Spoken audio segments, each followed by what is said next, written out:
Butag, February 26, Wednesday morning. Nalang ko istorya sa inyo ha. Gayon na pagkatod na ko sa akong wife sa iyang workplace. Ako nabantayan sa nga problema sa motor. Mura og kuan. Wala enough na power ang motor ba mundagan. Dili na ako makuha ang insakto niya nga kuan power sa pag-drive.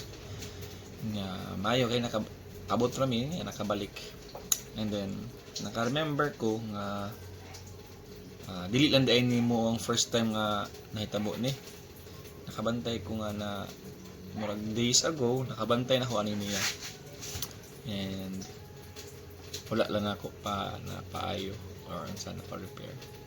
So muna kung kuan sa inyo istorya, pangutanan ako ba kamo kano sa mga tabang parang kung sa mo mag-seek og help. Una, kamo ba tong tao nga mag-seek og help dayon kung naamoy problema?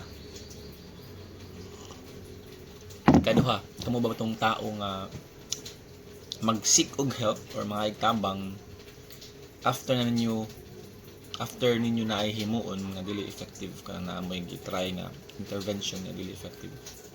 Or ikatulo, kamo ba tong klase sa tao nga mga tabang kung di na jud makaya ka nang wa na jud kay mahimo nang lugmok na jud? Kamo unsa mo nga klase nga tao? Kanus amo mga tabang? Kapita kapi.